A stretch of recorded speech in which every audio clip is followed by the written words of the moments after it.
이제 획기적이라는 말을 자주 씁니다. 획기적, 이 말은 이제 어떤 사건 이전과 이후를 역사적으로 아주 의미 있게 나눈다, 뭐 이런 뜻이죠. 예를 들면 뭐 반도체 개발 이전과 이후로 인간의 삶이 획기적으로 달라졌다, 이렇게 말할 수 있습니다. 혹은 뭐 산업혁명을 일으킨 증기기관이라든지, 요즘으로 치면 이제 AI의 출현도 이제 획기적이다라고 이야기할 수 있습니다.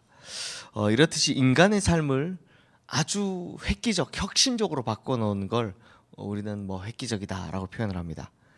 그런데요, 인간의 역사 가운데 아무리 획기적인 일이 많다 하더라도 예수 그리스도가 이 땅에서 나신 것에 비교할 바는 안 됩니다. 예수님께서 이 땅에 오시고 십자가에서 고난을 당해 죽으시고 3일 만에 부활하신 사건이야말로 인류의 역사를 완전히 획기적으로 바꾼 사건이기 때문입니다.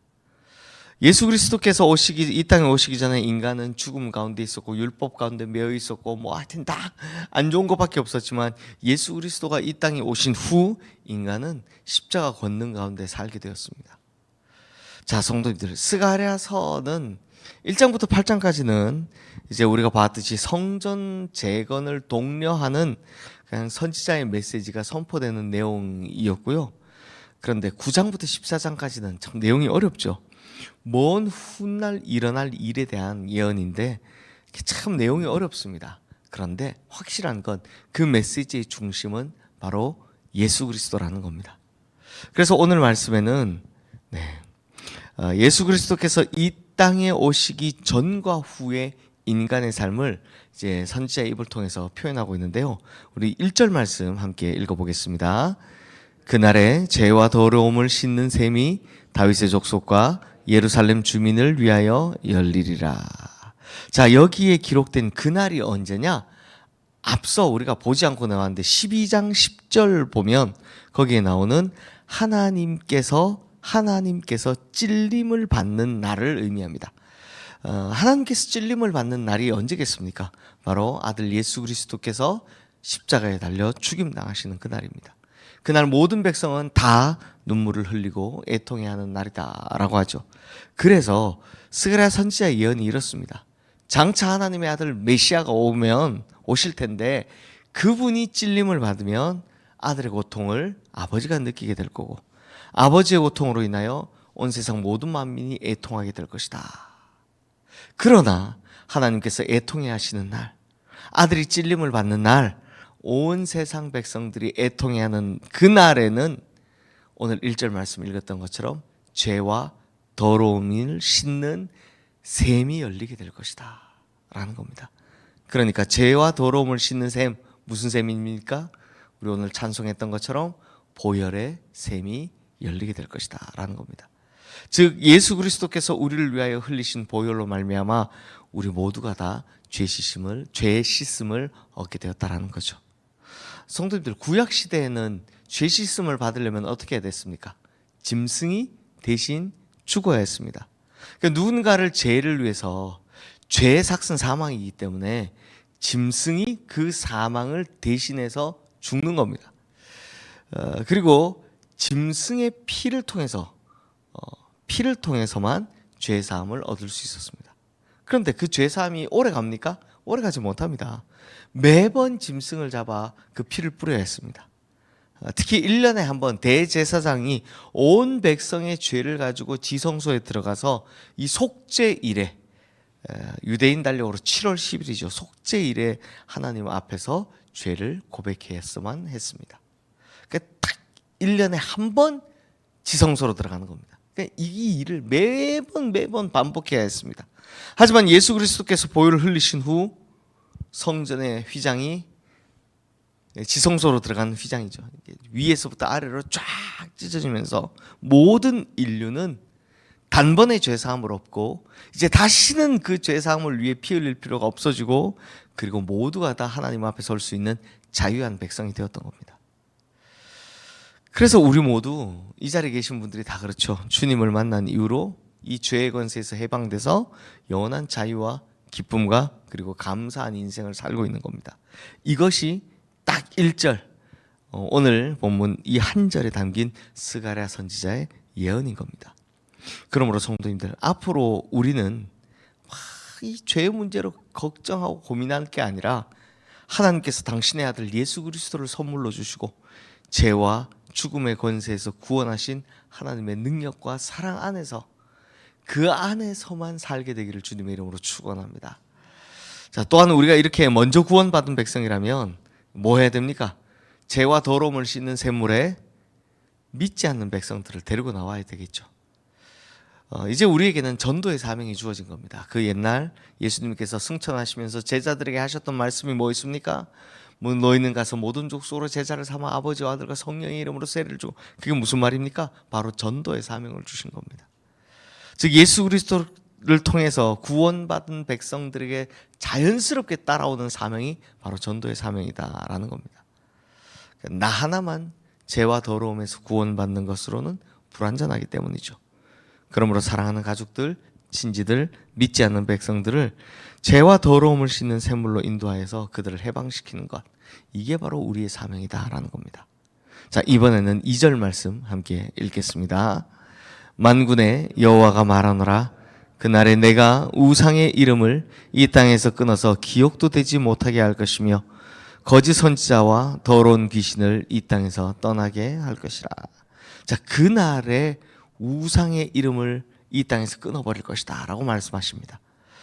그날은 앞서 본 것처럼 하나님께서 찔림 받으시는 날, 예수 그리스도께서 우리 죄를 위하여 십자가에서 돌아가시는 날입니다. 그리고 그날에 무슨 일이 벌어진다고요? 앞서는 죄와 죄 씻음의 샘물이 열린다면 이번에는 우상이 사라질 것이다 라는 겁니다. 성도님들, 우상이 뭐가 우상입니까? 우상은요, 절대 희생하지 않습니다. 희생하지 않는 게 우상입니다. 즉 세상의 어떤 종교도 숭배받는 자가, 숭배받는 신이 숭배하는 사람을 위해서 희생하지 않습니다. 다 받으려고만 하죠. 반면 오직 하나님만이 자신의 아들을 내어주셨습니다.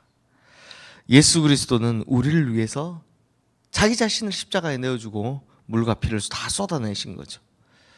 그러므로 우리가 이 주님을 진실로 만나는 순간 우리 속에 있는 거짓, 위선, 우상들이 모두 사라질 것이다 라는 겁니다. 여기에 우상은 우리의 욕망이 투여되는 거니까 욕망이 사라질 것이다 라는 겁니다. 지금까지 사람들이 섬기며 따르고 목숨을 바쳐서 사랑했던 우상들도 거짓심이 드러나게 될 것이다 라는 겁니다. 그래서 그날에는 우리 속에 있는 우상, 자기 욕망을 투영하는 것들이 다 사라질 것이다 라는 겁니다. 그러므로 참된 신앙을 가진 사람, 기독교 신앙 위에 바르게 서 있는 사람, 그리고 진실로 하나님을 섬기고 믿는 사람은 절대 우상을 섬기지 않습니다. 왜? 우상이라 해봐야 내 욕심의 투영 아니면 내가 손해보는 일밖에 없으니까요. 그 우상 중에 누가 나를 위해 희생해 줍니까?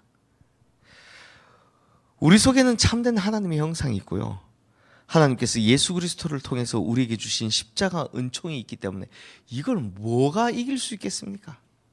그러니 거짓된 우상에 우리가 무릎 꿇을 필요가 없다라는 겁니다.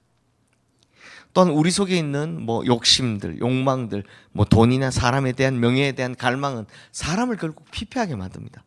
성도님들, 돈을 쫓아가는 사람의 말년이 어떻게 됩니까? 그 한 푼이라도 들고 갈 수 있습니까? 없습니다. 명예를 쫓아 살지만 명예를 평생 가지고 사는 사람 지극히 드뭅니다.